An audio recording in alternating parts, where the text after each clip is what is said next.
And just like that, man, he went from the 49ers with the khakis, Levi, playoffs, Super Bowl, lights out, back to college. We say Michigan. I think I Mm. say Michigan three times. Carl might pop up and say something negative about the school, but again, that's just CTC pride, Michigan State alum.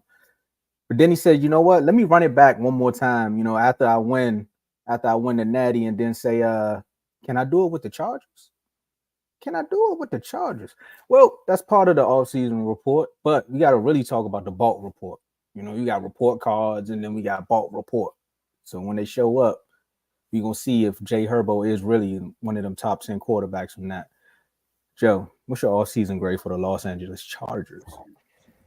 So the Chargers had a weird offseason. Weird Very. offseason. So I'm going to give it based off what they did. I'm going to give it a B minus. All right, and the reason why is Mm. this: when Jim Harbaugh took over this team, they were in salary cap hell. Like they were like in a deep negative when it comes to salary cap.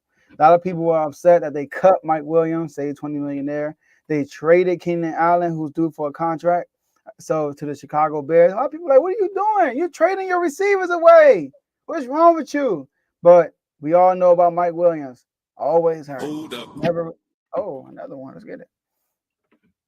Oh, we got some long. We got some. Okay. 11 months. Go ahead. Go ahead, Tom. Shout out to T Mert, 11-month member, aka BWT Zone. That's Teddy right there. And great episode last night. Great episode last night. Shout out to Jordan Henriquez, D1. Look at that. Teddy know how to interview some people, man. He be having Mm-hmm. some great guests, man. Make sure y'all check out BWT. Shout out to the best network on YouTube. Shout out to the best network on YouTube. Mm. Shout out to the best network on you. You gotta say I three said times. it. You gonna get this work. If y'all in the other chat, y'all understand.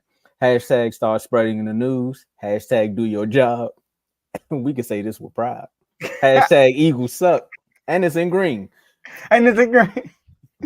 Shout out to Teddy. He went to the Patriots and Eagles practice today, and he saw. That's why he said that.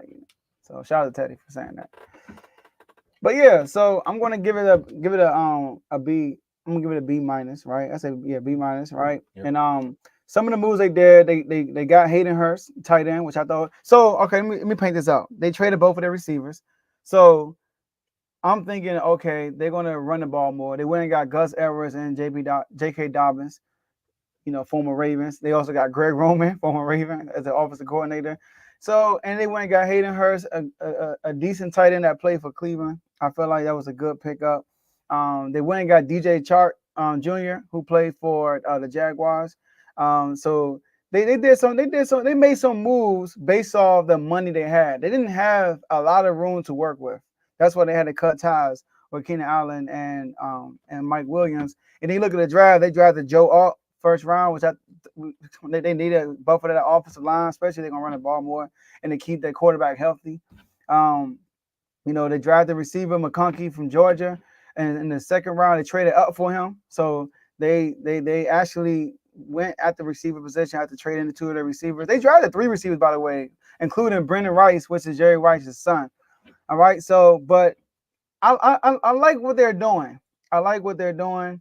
I feel like this is a foundational year for the Chargers. So I feel like the moves they made. And lastly, sorry, I forgot to mention this.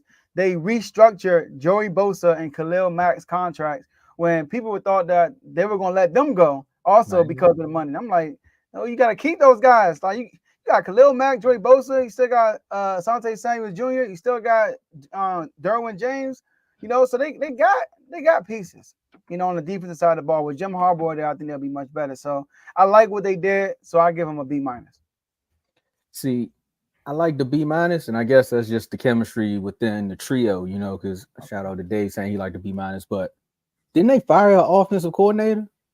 Yeah, they fired the whole coach. Oh, okay, I got you. So that's why they get a B plus from me. They had to upgrade at the offense.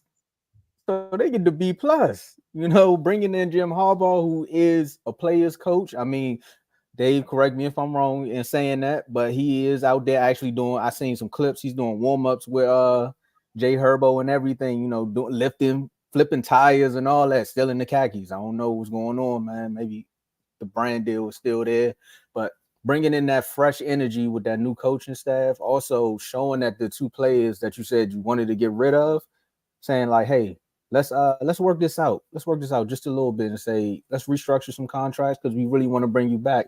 Because Joey Bosa really thought he was out. He thought he was gone. And then they called him Mhm. up and said, hey, let's restructure and make some things happen. And they said the same thing with Khalil Mack. Because again, if you keep that defensive foundation there, then you good money. And another thing that's always been good with Jim Harbaugh teams is his defense. And he's also good with linebackers. So now he got a Bosa and he got Khalil Mack. I ain't saying that these are linebackers, but again, he find him a good. I mean, Denzel Perryman is not bad. He's not really Yeah. no slouch. Who else they got here? Nick Neiman. They got a few other names again. They got Shane Lee. I'm just saying. I almost thought it said Sean Lee. I had a flashback. Also, man. But going out and then protecting your quarterback. A lot of people wanted them to go with a wide receiver in the first round, but they were like, you know what? We're gonna go protect our quarterback. We got our franchise right there. So we're gonna go get Joe up and we're gonna start solidifying the line there. They already got a nice right tackle. What's his name? Rashawn Slater. He was showing promise. So that right there, you get your left, your right, and then you let the middle just figure it out there. Cool. Again with the cornerbacks, Asante Samuel Jr. and Derwin. Well, I'm just saying D backs because I said cornerbacks. I don't want to lock them all down in one, but Asante with Derwin James and a few other names, a few other people out there to name. Tarheed from Maryland. I Great had it in backup. my notes. I had it right there in my notes. I was gonna say the best lad, but you get a cornerback from Maryland, you got some promise.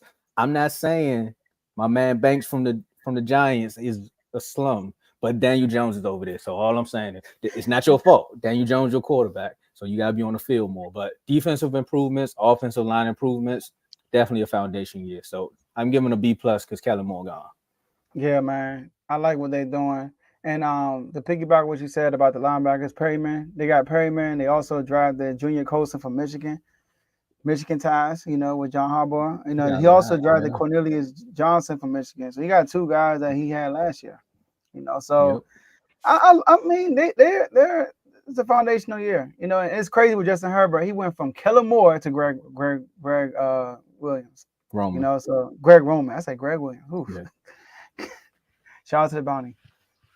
Hey, that was your. That has something to do with your team. I know, but we didn't really get hit with the bounty. It was the Saints. I know. Good thing you got out of there, right? Yeah, yeah. Shout out to Well, Brett Favre. I know he's sick about that. let's the player.